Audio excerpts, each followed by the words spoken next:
Shalom brothers and sisters semuanya yang ada di rumah, mungkin yang menonton dari tempat lain. Selamat bergabung dalam ibadah Hope Church. Sekarang kita akan mulai ibadah kita, ibadah secara online tentunya. Mari kita mempersiapkan hati kita dalam ibadah ini. Mari kita bersyukur kepada Tuhan. Kita mau ingat setiap kebaikan Tuhan dalam hidup kita. Haleluya Yesus. Terima kasih Tuhan. Betapa Tuhan sungguh baik, betapa Tuhan sungguh setia. Haleluya ya Yesus. Terima kasih Tuhan. Oh haleluya Yesus. Yes, mari bersyukur di hadapan Tuhan. Bersyukur bagi Dia. Haleluya. Haleluya ya Yesus. Terima kasih Tuhan. Sebab Kau Allah yang setia ya Yesus. Sebab Kau Allah yang setia ya Yesus.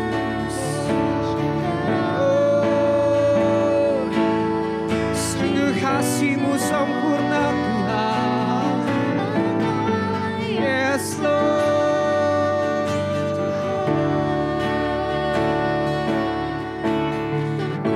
Kami percaya rancangan-Mu yang terbaik Tuhan. Sebab Kaulah sumber pengharapan kami ya Yesus. Sebab Kaulah sumber sukacita kami Tuhan.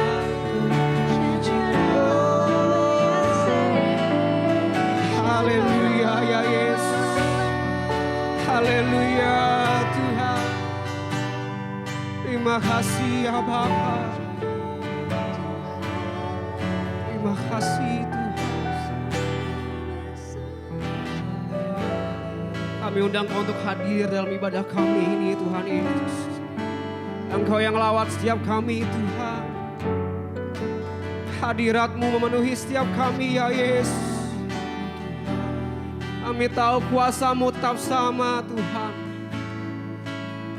Haleluya Yesus. Penuhi hati yang rindu, penuhi hati yang haus Tuhan.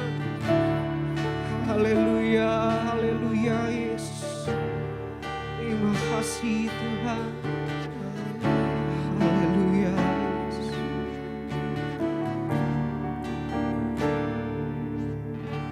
Tuhan hadir di bait kudus-Nya. Saat umat mencari wajah-Nya,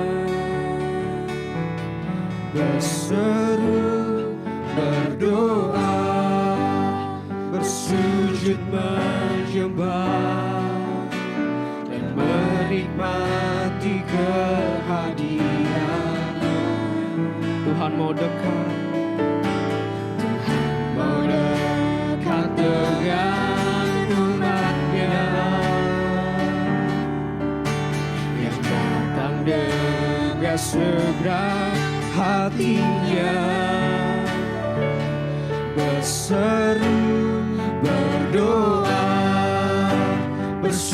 bersujud menyembah dan menikmati kehadiran-Nya.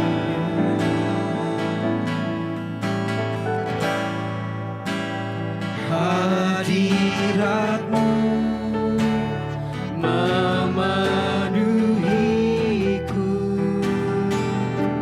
hadirat kudus-Mu memenuhi bait-Mu, dan ku tersungkur menyembah-Mu. Yang ku nampak hanya kemuliaan-Mu. Haleluya. Katakan Tuhan hadir. Tuhan hadir di bait kudus-Nya. Saat umat mencari wajah-Nya, berseru, berdoa, bersujud menyembah dan menikmati kehadiran-Nya. Tuhan mau dekat, Tuhan mau dekat dengan umat-Nya yang datang dengan segera hatinya, berseru, berdoa, bersujud menyembah dan menikmati kehadiran-Nya. Haleluya. Hadirat-Mu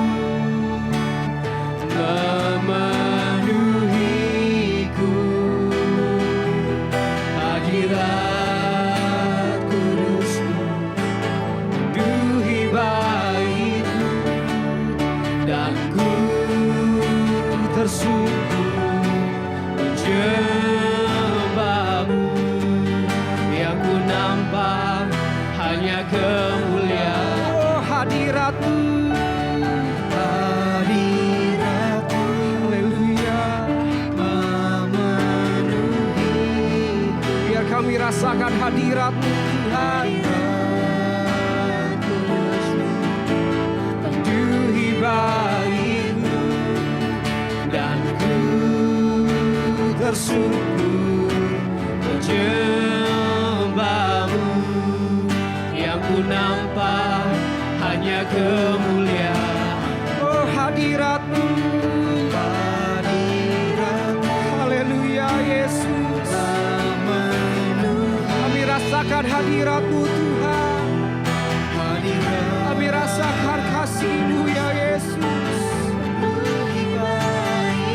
Oh, dan ku tersungkur menyembah-Mu. Yang ku nampak hanya kemuliaan. Mari sembah Tuhan. Haleluya, haleluya ya Yesus. Kami rasakan hadirat-Mu Tuhan. Kami rasakan kebaikan-Mu dalam hidup kami ya Yesus. Oh, sebab Kau yang layak kami sembah Tuhan. Sebab Kau Allah yang layak kami tinggikan ya Yesus. Haleluya, haleluya. Mari rasakan kebaikan Tuhan. Rasakan hadirat Tuhan. Haleluya ya Bapa. Sungguh kami bersyukur Tuhan. Sungguh kami bersyukur padamu ya Yesus. Haleluya Yesus.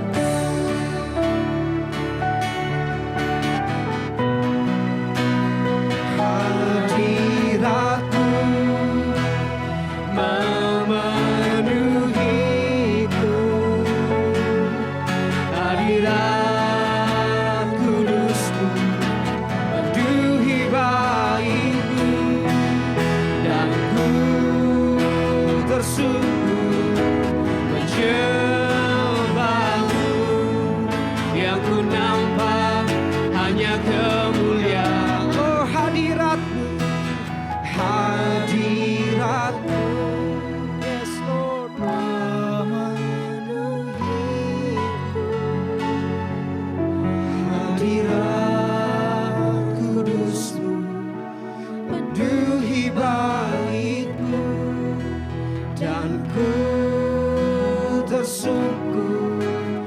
menyembahmu.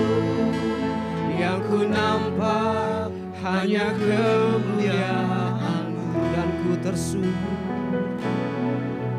dan ku tersungkur, menyembahmu. Yang ku nampak hanya kemuliaan-Mu, dan ku Tuhan, dan ku tersungkur menyembahmu. Yang ku nampak hanya kemuliaan-Mu. Haleluya Yesus.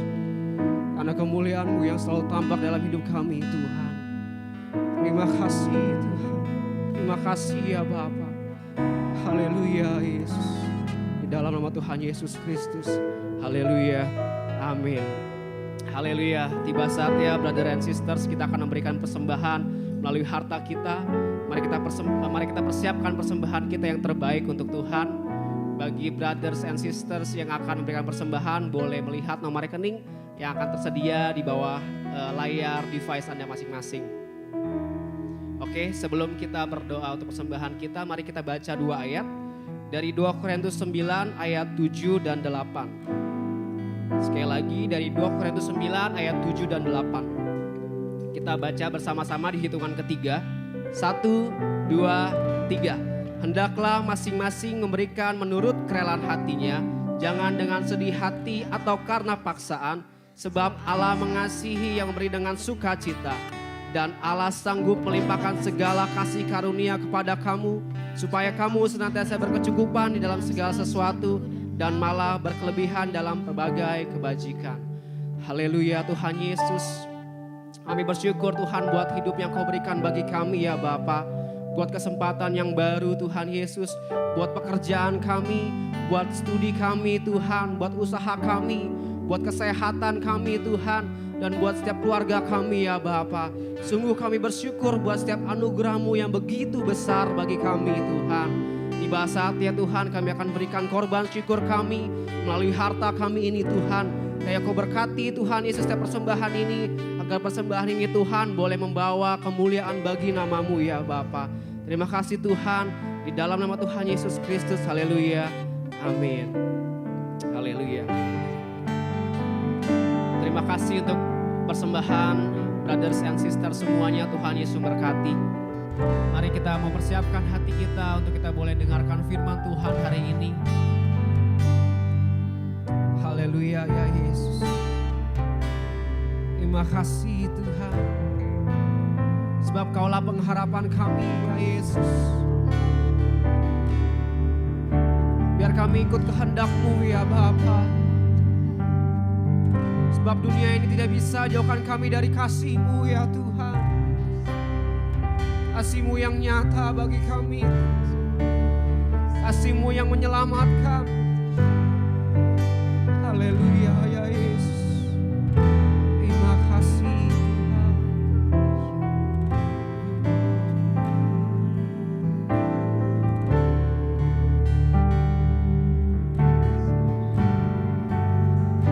Haleluya. Yesus Kau kebenaran.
kasih-Mu. Dunia tak bisa,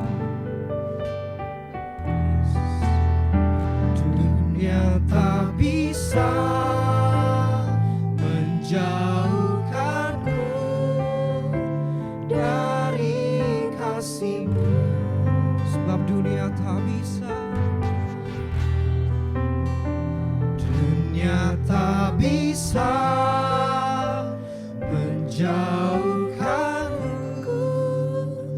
dari kasih-Mu. haleluya Yesus. Terima kasih Tuhan. Kami tahu kasih-Mu sungguh besar dalam hidup kami Tuhan. Terima kasih Tuhan.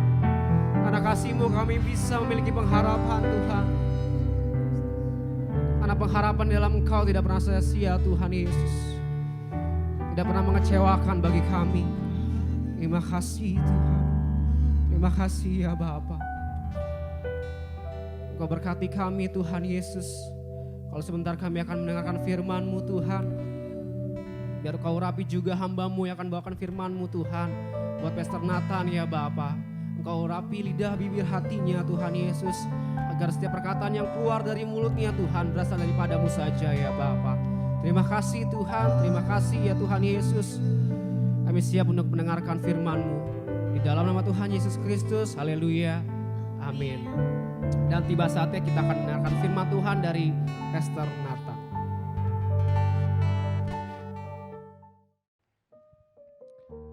Shalom saudara, senang sekali bisa menyapa saudara kembali. Saya dari tempat ini, dari Hope Church, menyapa saudara yang ada di rumah masing-masing maupun dimanapun saudara berada. Saya percaya kita semua tetap menikmati kasih dan pemeliharaan Tuhan. Hari ini saya tergerak untuk menyampaikan sebuah topik yang sudah tidak asing buat kita sebetulnya. Bahkan ayat-ayatnya saya percaya sebagian besar dari kita sudah hafal, sudah mengerti.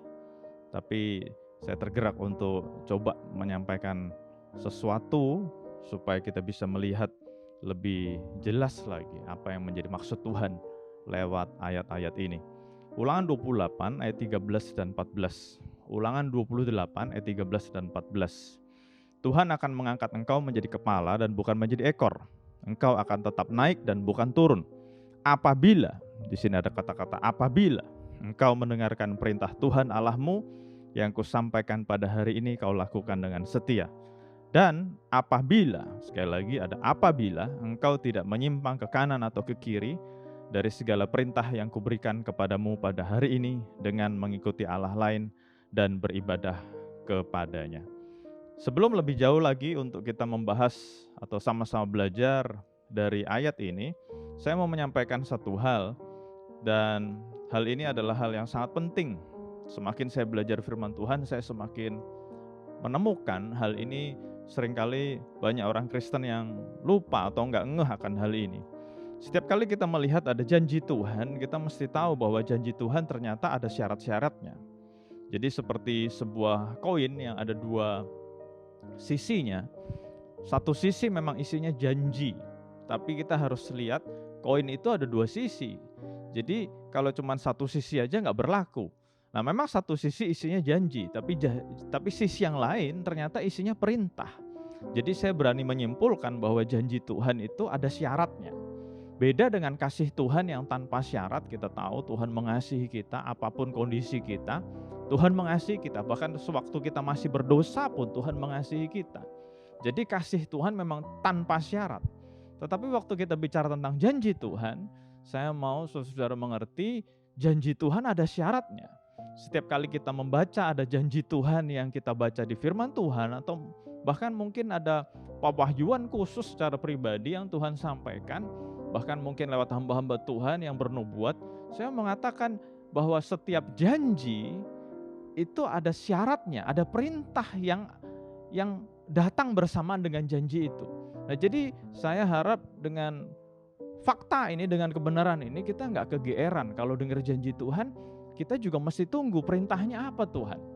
Supaya waktu kita mendengar janji Tuhan dan berjalannya waktu, kita tidak punya pikiran, loh kok Tuhan ingkar, Tuhan salah. Tidak, Tuhan tidak pernah ingkar janji, Tuhan gak pernah salah, Tuhan tidak pernah lupa. Nah saya mau ajak saudara kembali mengingat kejadian ribuan tahun lalu waktu Yosua diberi mandat oleh Tuhan untuk melanjutkan Musa.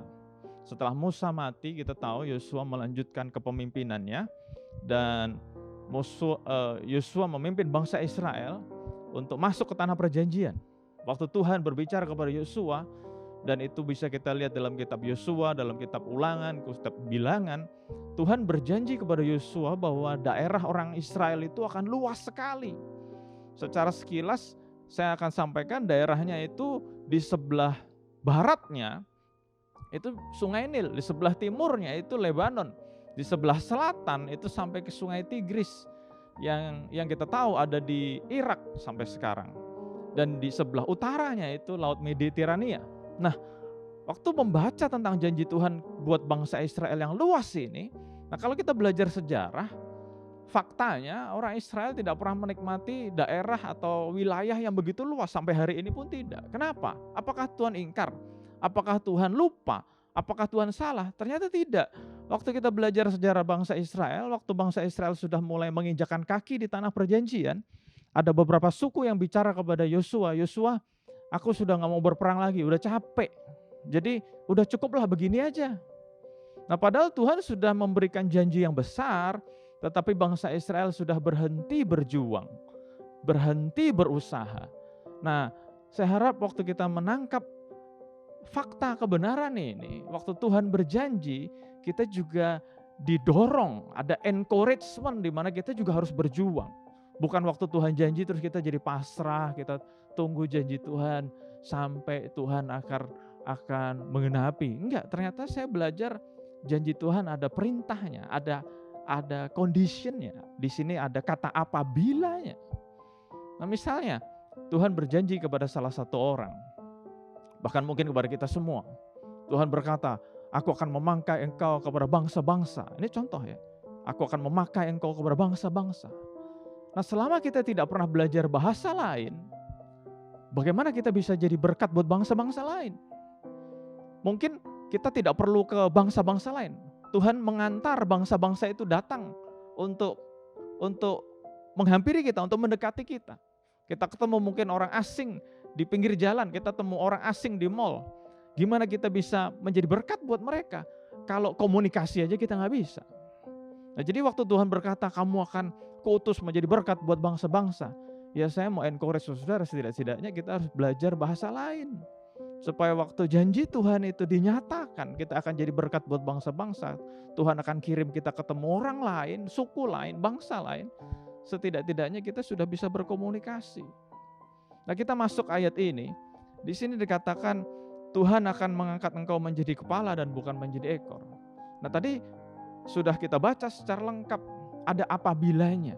Apabilanya apa? Engkau mendengarkan perintah Tuhan Allahmu yang kusampaikan pada hari ini, dan kau lakukan dengan setia. Dan berikutnya, engkau tidak menyimpang ke kanan atau ke kiri. Dan segala perintah yang kuberikan kepadamu pada hari ini, dan engkau jangan mengikuti Allah lain dan beribadah kepadanya. Jadi Tuhan berjanji, Tuhan akan membuat kita menjadi kepala dan bukan menjadi ekor. Ada apabilanya. Nah bicara menjadi kepala dan bukan menjadi ekor, saya juga mau menyampaikan kepada saudara, tidak secara otomatis kita bisa menjadi kepala dan bukan menjadi ekor kalau kita tidak berusaha. Nah kita hari ini mau belajar bagaimana menjadi kepala dan bukan menjadi ekor itu. Nah, banyak orang salah mengerti tentang konsep menjadi kepala. Menjadi kepala itu apa sih? Banyak orang berkata menjadi kepala itu pemimpin. Oh bagus, bagus. Nah tapi yang saya mau sampaikan, banyak orang yang salah berpikir tentang menjadi pemimpin. Pemimpin atau bahasa Inggrisnya leader. Nah kalau kita belajar tentang pemimpin, ada sebuah ilmunya namanya ilmu kepemimpinan atau bahasa Inggrisnya leadership. Ini menarik. Banyak orang salah mengerti, mereka berpikir kalau jadi kepala, mereka berpikir kalau jadi pemimpin, itu identik menjadi orang nomor satu. Ini dia. Dan waktu banyak orang salah nangkep, mereka berpikir, wah ini kan janji Tuhan, ini perintah Tuhan katanya kan tadi sudah saya sampaikan. Kita harus jadi nomor satu. Di segala bidang kita harus jadi nomor satu. Di organisasi apapun kita harus jadi nomor satu. Nah karena kesalahan pendapat ini, kesalahan pemikiran ini, makanya banyak terjadi organisasi pecah, termasuk banyak terjadi gereja pecah. Kenapa? Karena banyak orang pengen jadi nomor satu. Oleh karena itu saya sungguh-sungguh digerakkan oleh Tuhan untuk ayo kita sharing sama-sama tentang menjadi kepala ini apa sih, menjadi pemimpin ini apa sih. Nah, saya mau kita melihat analoginya. Dan saya bersyukur Tuhan menggunakan analogi yang bisa kita aplikasikan, kita bisa pikirkan. Dan analogi Tuhan itu sesuatu yang sebenarnya sederhana. Waktu Tuhan bicara tentang menjadi kepala, nah kita coba lihat seluruh binatang atau hewan, termasuk manusia. Pada umumnya, buat hewan atau binatang atau manusia sekalipun, kepala itu ada di atas atau di depan. Memang ada beberapa binatang yang posisi kepalanya tidak begitu. Tapi secara umum, kalau bicara tentang kepala itu ada di atas atau di depan. Nah, kita bicara tentang kepala yang ada di depan. Nah, waktu kepala itu menengok ke belakang, segenap atau seluruh organ tubuh yang lain, baik itu badan, tangan, dan kaki, bahkan kalau ada binatang yang punya ekor, seluruh tubuh atau bagian tubuh yang lain itu mengikuti kepala. Nah, jadi saya mau sharing. Bicara tentang menjadi kepala, bicara tentang menjadi pemimpin, itu waktu kita melihat ke belakang, orang-orang akan mengikuti kita. Apapun yang kita sampaikan, orang-orang ikut. Apapun yang kita lakukan, orang-orang ikut. Nah, saya mau katakan, menjadi kepala, menjadi leader, not necessary has to be number one. Tidak harus selalu berarti menjadi nomor satu. Dan pendapat firman Tuhan ini didukung oleh seorang guru atau seorang ahli kepemimpinan, leadership yang namanya John Maxwell. Menarik, waktu saya belajar buku-buku John Maxwell, berkali-kali John Maxwell berkata, leadership is not talking about being number one. Leadership is not talking about position. Leadership is talking about influence. Sekali lagi saya katakan, leadership is talking about influence. Kepemimpinan atau pemimpin atau kepala sebetulnya bukan bicara posisi. Kepemimpinan atau kepala atau leadership sebetulnya mengajarkan kepada kita untuk menjadi pengaruh. Sekali lagi saya katakan, untuk menjadi pengaruh. Tadi sudah saya sampaikan, waktu bicara tentang analogi kepala, waktu kepala ngelihat ke belakang, ajaib, badannya ngikutin dia. Nah, ini kan bicara tentang memberi pengaruh. Orang-orang yang ada di sekeliling kita, waktu melihat hidup kita, mereka akan mengikuti gaya hidup kita. Nah, waktu kita sudah jadi pengaruh. Jadi sekali lagi saya katakan tidak bosan-bosan, bicara tentang menjadi kepala, bicara menjadi pemimpin, gak harus artinya menjadi nomor satu. Bicara menjadi kepala, bicara menjadi pemimpin, bicara tentang Tuhan mau dimanapun kita berada, kita harus menjadi pengaruh yang baik. Makanya dikatakan kita tidak menyimpang ke kanan ke kiri. Kita ngerti firman Tuhan, kita belajar kebenaran, kita tidak beribadah kepada Allah lain. Nah, waktu kita sudah ngerti kebenaran itu, hidup kita akan menjadi pengaruh yang baik buat lingkungan kita. Kita yang sudah ngerti firman, kita melakukan firman dalam hidup kita, dan kita menjadi pengaruh buat orang lain. Orang lain yang ngelihat kita, orang-orang akan ikut dengan gaya hidup kita. Nah, supaya saudara lebih jelas, sekali lagi saya katakan, leadership is not talking about number one. Leadership gak selalu bicara tentang menjadi orang nomor satu. Nah, beberapa kali saya pernah ketemu dengan orang-orang, saya sebelumnya minta maaf, saya tidak mendiskreditkan siapapun, tidak mendiskreditkan profesi apapun, tapi saya mau kasih contoh. Satu kali saya khotbah di sebuah perusahaan, di sebuah kantor. Waktu saya khotbah di situ untuk pertama kalinya, saya bersyukur di situ saya disambut dengan baik oleh manajemen, termasuk ownernya. Saya kaget juga. Nah, waktu saya setelah ibadah kita ngobrol-ngobrol, saya bilang, wah Pak, kantornya bagus sekali ya, bersih sekali ya, rapi sekali ya. Dan kaget, ownernya dan beberapa manajemen di situ bicara, dulunya enggak Pak, dulunya kotor, dulunya jorok, banyak orang buang sampah sembarangan. Tetapi ajaib, waktu ada satu orang cleaning service baru, saya ulangi sekali lagi ya, Ada seorang cleaning service baru. Orangnya bersih sekali. Dia bersih dengan luar biasa. Dia bersihin semua tempat dengan baik. Semua meja dibersihin, semua ruangan dibersihin, toilet dibersihin. Bahkan hampir di setiap sudut dikasih tempat sampah. Nah, karena dia begitu bersihnya, sampai sekarang setiap staf di tempat kami, mereka cerita, sungkan buang sampah, sungkan buat jadi jorok. Nah, waktu saya dengar kesaksian ini, waktu saya dengar cerita ini, saya kagum.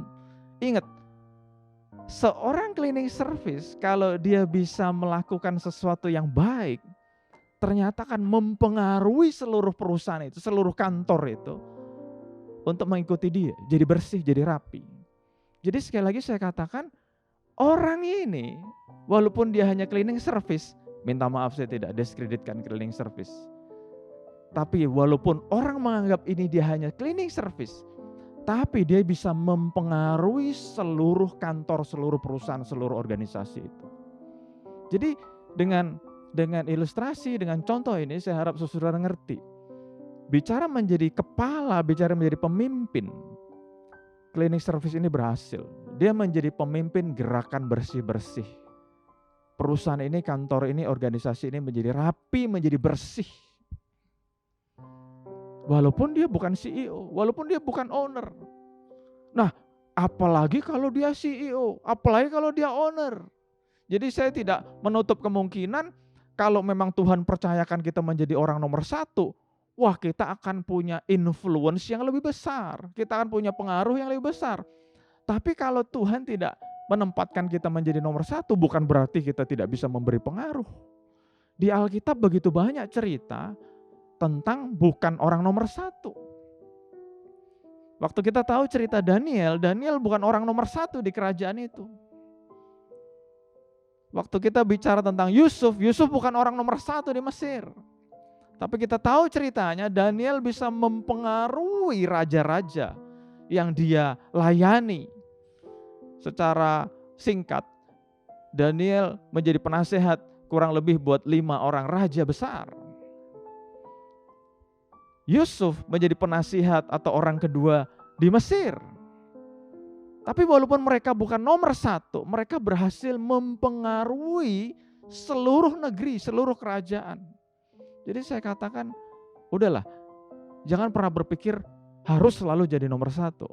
Kalau memang Tuhan izinkan, Tuhan tempatkan kita menjadi nomor 1, bagus, puji Tuhan. Tapi waktu Tuhan tidak tempatkan kita menjadi orang nomor 1, bukan berarti Tuhan berhenti bekerja dalam hidup kita. Enggak.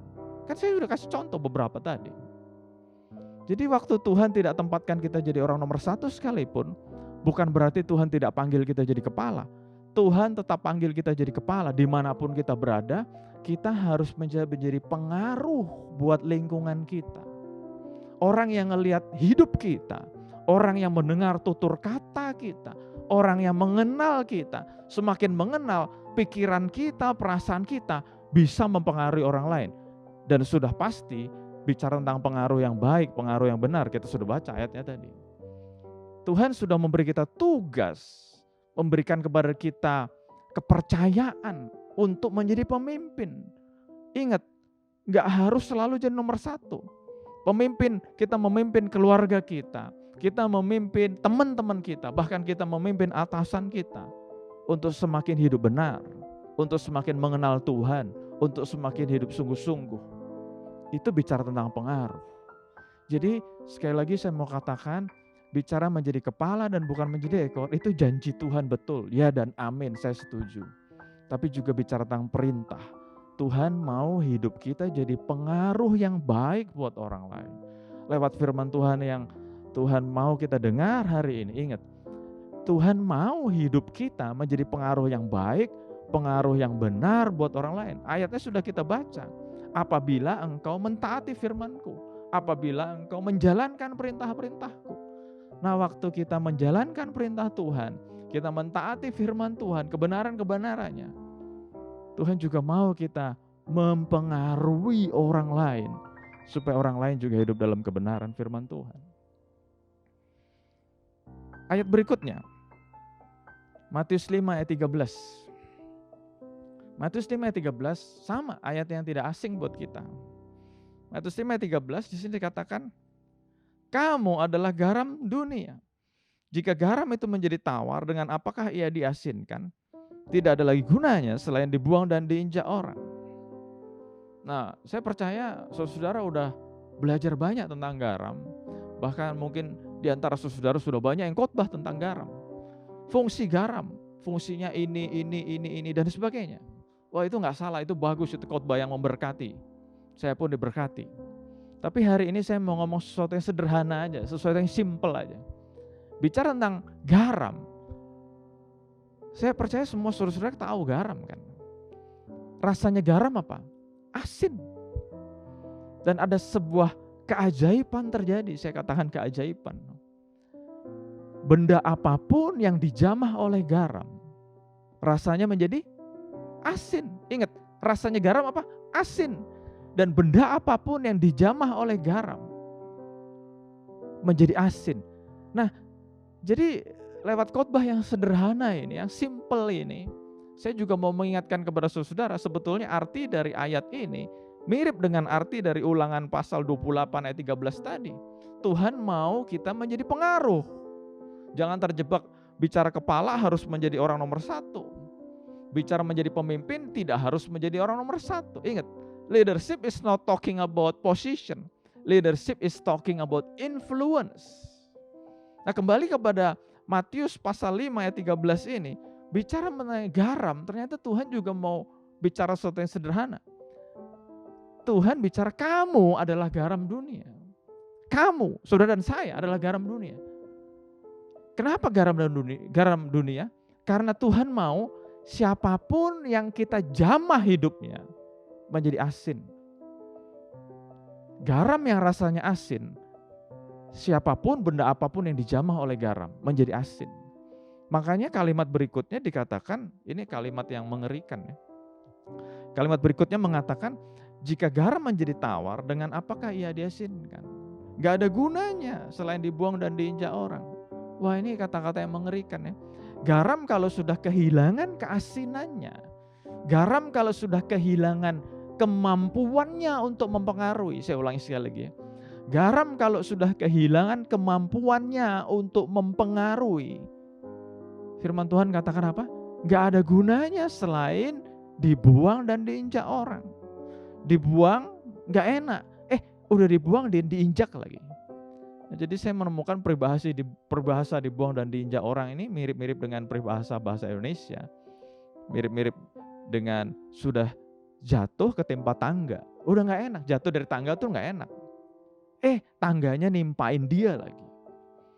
Nah, ternyata garam kalau sudah kehilangan kemampuan untuk mengasinkan, garam kalau sudah kehilangan kemampuan untuk menjadi pengaruh, dia akan udah dibuang, diinjak orang pula. Makanya firman Tuhan hari ini, firman Tuhan yang simple, yang sederhana sebetulnya, mengingatkan kepada kita, ayo, sebagai orang-orang yang sudah tahu kebenaran, kita juga harus menjadi pengaruh yang baik buat orang-orang di sekeliling kita. Kalau Tuhan tempatkan dimanapun kita berada, Tuhan tempatkan kita di sekolah, Tuhan tempatkan kita di pekerjaan, Tuhan tempatkan kita di keluarga, Tuhan tempatkan kita di komunitas. Ingat, Tuhan mau kita menjadi pengaruh yang baik, pengaruh yang benar buat lingkungan kita. Sekali lagi, bicara menjadi kepala, bicara menjadi pemimpin, ternyata bicara tentang Tuhan mau kita menjadi pengaruh. Saya akan pinjam kata-katanya Tukul. Tuhan mau kita menjadi trendsetter, bukan follower. Ingat, Tuhan panggil kita jadi kepala. Jadi apapun yang kita lakukan, apapun yang kita katakan, pemikiran kita, perasaan kita, orang lain ngikutin kita. Bukan sebaliknya. Si itu begini loh, kita ikutin. Si itu begini loh, kita ikutin. Betapa banyak orang Kristen yang terpengaruh dengan gaya hidup dunia. Di hari-hari ini, Tuhan mau mengingatkan kita. Tuhan mau kita sungguh-sungguh kembali kepada Tuhan. Bukan hanya kembali kepada Tuhan secara sikap, tapi juga Tuhan mau kita mempengaruhi banyak orang untuk kembali kepada Tuhan. Banyak orang untuk kenal kepada Tuhan. Itu bicara tentang pengaruh. Satu cerita terakhir sebelum kita akan akhiri firman Tuhan pada hari ini. Wahyu 3 ayat 15 dan 16. Ini cerita yang terkenal, cerita yang bagus sekali. Ayat-ayat ini ditujukan kepada jemaat di Laodikia. Saya ulangi ya, kepada jemaat di Laodikia. Jadi mereka udah Kristen. Judulnya udah jemaat. Wahyu 3 ayat 15 dan 16. Aku tahu segala pekerjaanmu, engkau tidak dingin dan tidak panas. Alangkah baiknya jika engkau dingin atau panas. Jadi karena engkau suam-suam kuku dan tidak dingin atau panas, aku akan memuntahkan engkau dari mulutku. Ini kata-kata yang gak enak. Kalau bicara tentang memuntahkan, berarti sebelumnya sudah di dalam. Ingat, surat ini ditujukan kepada jemaat di Laodikia. Jemaat orang Kristen. Jadi orang-orang yang sudah ada di dalam Tuhan. Nah, orang-orang yang sudah ada di dalam Tuhan pun, Tuhan menggunakan kata-kata yang gak enak. Di sini dikatakan apa? Aku akan memuntahkan kamu. Berarti aku akan mengeluarkan kamu. Gak usah dibayangin ya, muntah itu seperti apa. Kalau saudara punya anak bayi di rumah, muntahan bayi itu baunya gak enak. Padahal bayi baru cuma minum susu dan baby food aja, tapi baunya udah gak enak. Apalagi kalau orang dewasa yang muntah. Nah jadi kalau kita bicara tentang memuntahkan itu benar-benar gak enak deh, benar-benar gak enak. Nah Tuhan menggunakan kata-kata ini, Tuhan menggunakan analogi ini. Aku akan memuntahkan kamu. Nah kita belajar, kenapa sampai dimuntahin Tuhan ya? Kenapa jemaat di Laodikia sampai dimuntahin Tuhan? Nah di sini dikatakan Tuhan memuntahkan jemaat di Laodikia, orang Kristen di Laodikia, orang yang tadinya sudah menjadi milik Tuhan. Kenapa? Di sini ayat 15 berkata, jemaat di Laodikia dimuntahkan Tuhan karena mereka tidak dingin dan tidak panas. Mereka suam-suam kuku. Mereka nggak dingin dan mereka nggak panas. Mereka cuma suam-suam kuku. Nah sama, ayat ini juga banyak orang yang tidak terlalu ngerti artinya. Tapi saya bersyukur, saya pelajari dan Tuhan memberikan pengertian yang luar biasa. Waktu saya sungguh-sungguh belajar, berdoa, minta, saya percaya kalau sudah belajar, sungguh-sungguh berdoa, sungguh minta, Tuhan pasti akan berikan pengertian-pengertian itu. Nah bicara tentang dingin atau panas, Tuhan mau kita benar-benar dingin atau benar-benar panas. Jadi ini bukan bicara tentang baik benar, bukan bicara tentang kudus atau kudis, enggak. Tuhan bicara tentang kamu harus benar-benar dingin atau kamu harus benar-benar panas. Kenapa? Ini jawabannya. Menarik. Ternyata ini ada hubungannya dengan kitab Ulangan 28 tadi, ada hubungannya dengan Matius 5 tadi. Kenapa Tuhan mau kita benar-benar dingin atau panas? Apapun yang disentuh air dingin akan menjadi dingin. Apapun yang disentuh oleh air panas akan menjadi panas. Jadi bahasanya sama ternyata. Tuhan mau kita menjadi orang Kristen, menjadi anak Tuhan yang bisa memberi pengaruh. Kamu harus dingin, kenapa dingin? Karena apapun yang disentuh air dingin akan menjadi dingin. Kamu harus panas. Kalau kamu nggak dingin, kamu harus panas. Nggak boleh di tengah-tengah. Kenapa panas? Karena apapun yang disentuh air panas akan jadi panas. Dan Tuhan tidak suka kita di tengah-tengah. Tengah-tengah bicara tentang nggak dingin, nggak panas. Tuhan nggak suka nggak dingin, nggak panas. Orang yang tidak dingin dan tidak panas, orang yang nggak punya prinsip. Orang yang tidak dingin dan tidak panas di sini dikatakan suam-suam kuku. Orang suam-suam kuku nggak jelas dingin atau panas. Orang yang tidak jelas posisinya dingin atau panas, mereka gampang dipengaruhi. Orang yang gampang dipengaruhi, Tuhan bilang apa? Aku akan memuntahkan kamu. Nah studi kecil saya ajak jalan-jalan. Menarik, Tuhan menggunakan kekayaan alam di Laodikia untuk bicara kepada jemaat di Laodikia. Laodikia kota yang indah, kota yang bagus kalau kita baca sejarahnya, menarik. Zaman ini saudara bisa lihat Laodikia ada di negara Turki. Nah kalau kita ke Turki, kita ke Laodikia, ya kalau buat saudara yang belum sempat pun bisa baca, bisa cari di Google. Gak jauh dari Laodikia, ada sebuah dataran yang lebih tinggi namanya Pamukkale. Itu sumber air panas dan mengalir ke kota Laodikia. Dan gak jauh dari Pamukkale ada sumber air dingin dan mengalir juga ke kota Laodikia. Nah Tuhan mau orang Laodikia, Tuhan mau kita either panas atau dingin, pilih salah satu. Kenapa either panas atau dingin? Saya udah jelasin tadi. Kalau panas akan mempengaruhi orang menjadi panas, kalau dingin akan mempengaruhi orang jadi dingin. Tapi kalau in between, kalau di tengah-tengah, kita akan kehilangan kemampuan untuk menjadi pengaruh. Dalam kitab Matius 5 ayat 13 dikatakan, garam yang sudah kehilangan keasinannya dibuang dan diinjak orang. Dalam Wahyu 3 ini, kepada jemaat di Laodikia, Tuhan berkata, kalau kamu sudah kehilangan kemampuan untuk mempengaruhi, aku akan memuntahkan kamu. Sama-sama gak enak. Dan kalau kita baca sampai hari ini, Laodikia sudah tidak ada gereja. Kenapa di abad-abad awal itu Tuhan menghukum, Tuhan mengutuk jemaat di Laodikia? Waktu kita belajar sejarah tentang gereja atau jemaat di Laodikia, ternyata jemaat atau gereja di Laodikia, mereka kagum, mereka silau dengan keadaan dunia. Jadi dunia ada tren apa diikutin. Dunia ada tren apa diikutin. Ada tren apa diikutin.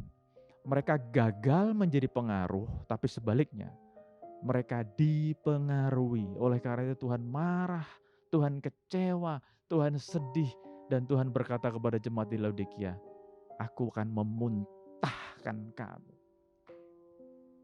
Sampai hari ini di Laodikia belum ada gereja. Nah itu sebuah pelajaran yang penting buat kita. Tuhan panggil kita bukan hanya cuma jadi orang Kristen.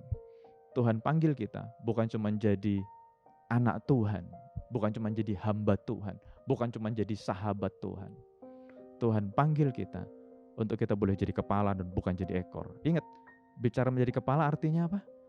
Tuhan mau hidup kita menjadi pengaruh buat orang lain. Waktu kita ngomong, waktu kita bertingkah laku, bahkan waktu kita kenal dekat sama orang, orang bisa ngelihat pemikiran kita, perasaan kita. Wah, keren banget. Jadi waktu kita nengok ke belakang, kita bisa ngelihat ada orang-orang yang ikutin kita. Ingat, kepala diikutin, bukan kepala ngikutin. Inilah sebetulnya yang menjadi arti kamu harus jadi kepala, bukan jadi ekor. Kita harus menjadi pengaruh. Pengaruh yang baik, pengaruh yang benar.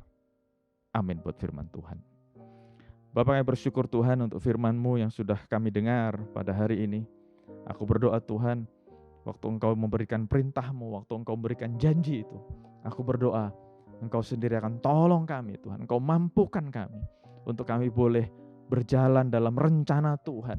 Kalau memang Engkau panggil kami menjadi kepala, Engkau panggil kami menjadi pengaruh, menjadi trendsetter, bukan menjadi pengikut, bukan menjadi ekor, bukan jadi follower. Mampukan kami Tuhan, untuk kami juga boleh menjadi kepala, menjadi orang-orang yang memberi pengaruh buat dunia ini. Terima kasih Tuhan, aku berdoa buat setiap anak-anak-Mu yang sudah mendengarkan isi hati Tuhan ini. Dimanapun mereka berada, Engkau berkati mereka. Engkau kuatkan, teguhkan mereka. Dan kami percaya Tuhan, janji-Mu ya dan amin. Ajar kami untuk terus berjuang, berusaha, untuk terus sungguh-sungguh. Dan akhirnya kami sungguh-sungguh menjadi pengaruh dalam hidup kami. Dalam lingkungan kami, dalam komunitas kami, dalam gereja kami, dalam keluarga kami. Engkau yang sudah menanamkan kebenaran-kebenaran itu dalam hidup kami. Kami boleh menjadi pengaruh-pengaruh yang baik dalam hidup kami. Terima kasih Bapak, Engkau berkati juga anak-anak-Mu yang sudah melayani dalam ibadah online ini. Berkati mereka semua juga Tuhan. Sekali lagi Tuhan, seluruh anak-anak-Mu diberkati, setiap pribadi diberkati, seluruh jemaat diberkati, bahkan keluarga masing-masing diberkati. Kami bersyukur Tuhan, terima kasih Bapa. Dan sesudah dikasih Tuhan, terimalah berkat yang berlimpah-limpah dari Allah Bapa kita.